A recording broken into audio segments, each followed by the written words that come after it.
जय भीम, नमो बुद्धाय। साथियों, स्वागत है आप सभी का आपके अपने YouTube चैनल में। साथियों, अभी आप लोगों ने खबर पढ़ी होगी कि किस तरह से बिहार में जो है वो 80 से ज्यादा जो दलितों की बस्ती थी उसमें जो मनुवादी थे और जो दबंग लोग थे उन्होंने आग लगा दी है। साथियों, अभी जो मेरे पीछे तस्वीरें चल रही हैं वो बिहार की ही हैं, जहां पर 80 से ज्यादा घर जो है वो जला दिए गए हैं। अब सवाल ये उठता है कि साथियों, कि इन लोगों में, ये जो मनुवादी लोग हैं, इनमें इतनी ताकत और इतनी हिम्मत कैसे आ जाती है कि ये लोग 80 से ज्यादा जो है घरों को जला देते हैं। और साथियों, जलाने के साथ साथ वहां पर उन लोगों ने फायरिंग भी की है। उसके साथ साथ वहां मारपीट की, तमाम तरीके की इन्होंने बातें जो है वहां करी गई हैं साथियों।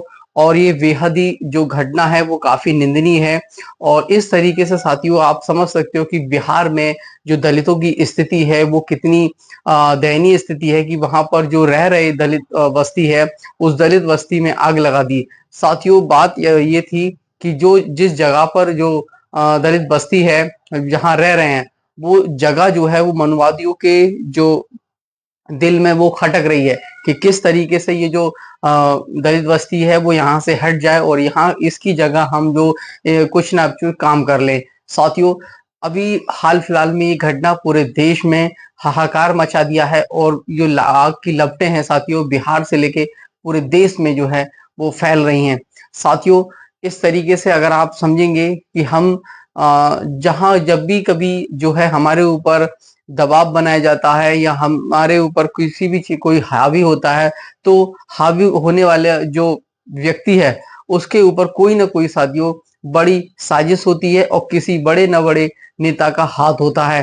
तो साथियों, जो हम दलित बस्ती है या जो बहुजन समाज है, उस बहुजन समाज को ये जानना होगा, ये पहचानना होगा साथियों कि हमारा अपना कौन है और हमारा दुश्मन कौन है। साथियों, अगर सत्ता हमारे बहुजनों के हाथ में होगी तो हम ताकतवर रहेंगे। कोई भी हमारी तरफ आंख उठाकर और उंगली दिखाकर बात नहीं कर सकता। साथियों, ये जो घटना है वो बिहार राज्य की है, जहां पर इस समय साथियों बीजेपी के साथ नीतीश कुमार की सरकार बनी हुई है।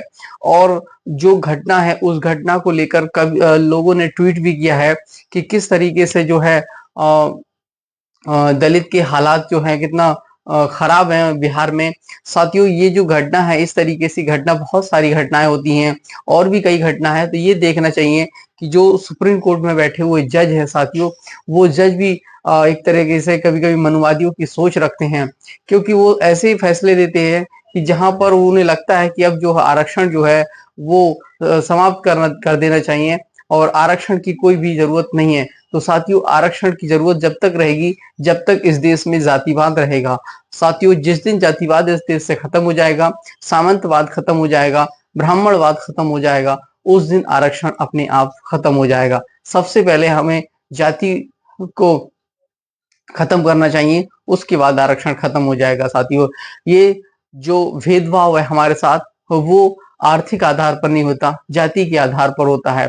हमसे भेदभाव किया जाता है और चाहे हम कितनी भी बड़ी पोजीशन पे पहुंच जाएं, हर जगह हमसे जो है वो कहीं ना कहीं भेदभाव जरूर होता है। तो साथियों, ये इस तरीके के जो हालात हैं आप लोगों ने देखे कि किस तरीके से जो हालात हैं हमारे, वो कितने दयनीय हालात हैं। किस तरीके से दलित बस्ती में आग लगा दी, वहां फायरिंग की गई साथियों। और ये जो कितनी दयनीय स्थिति है कि हम कुछ भी नहीं कर पा रहे हैं और जो जिसका मन चाह रहा है वो दलितों के ऊपर शोषण अत्याचार कर देता है।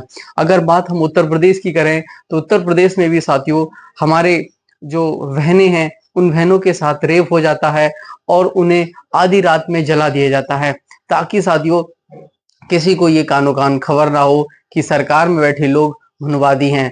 तो आप लोग देख सकते हैं साथियों कि किस तरीके से हमें जो जितने भी बहुजन समाज है, उस बहुजन समाज को एक होना पड़ेगा और एक होकर अपने समाज के व्यक्ति को या अपने बहुजन समाज के व्यक्ति को ही आगे बढ़ाना होगा, ताकि वो आपके हक और अधिकारों को उठा सके साथियों। क्योंकि अगर जब तक आप जो है इन मनुवादियों के हाथ में सरकार देते रहेंगे, ये आपके इसी तरह जो है वो काटते रहेंगे। साथियों, जो बिहार राज्य की घटना है वो पूरे देश में हाहाकार मचा हुआ है वहां पर। और अभी जो हमारे भीम आर्मी चीफ जो है चंद्रशेखर आजाद हैं, उनका भी जो है ट्वीट आ चुका है। उन्होंने भी ट्वीट किया है इस घटना को लेकर कि किस तरीके से हमारे जो हालात हैं वो आज भी वक्त से बदतर हैं। हम चाहे जितनी भी कोशिश कर ले, हर राज्य में जो है हमारी स्थिति बेहद दयनीय है।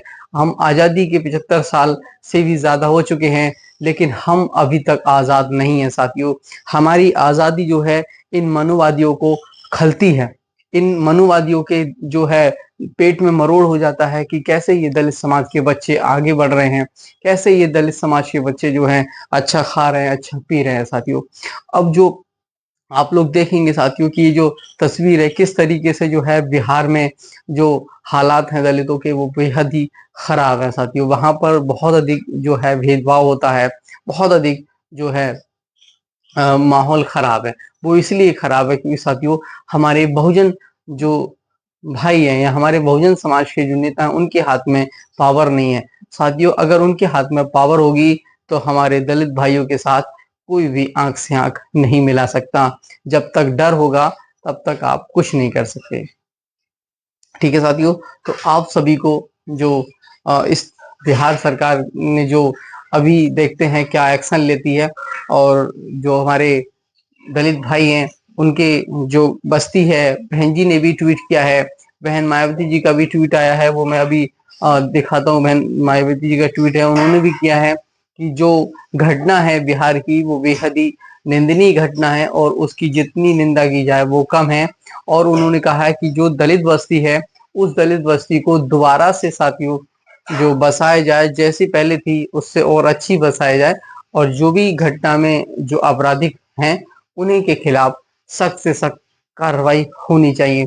तो बहन जी ने भी ट्वीट कर दिया है, जो है भीम आर्मी चीफ चंद्रशेखर आजाद ने भी जो है ट्वीट किया है। तो ये हमारे जो हितैषी हैं, हमारे नेता, उन्होंने सबने जो है इस घटना पर दुख जताया है। और सभी से मेरा निवेदन है साथियों कि अगर आप चैनल देख रहे हो तो चैनल को ज्यादा से ज्यादा सब्सक्राइब कीजिए और वीडियो को शेयर करिए। सब्सक्राइब करना ना भूलें साथियों। ठीक है, फिर मिलेंगे किसी अन्य वीडियो के साथ। ठीक है साथियों, जय भीम, नमो बुद्धाय।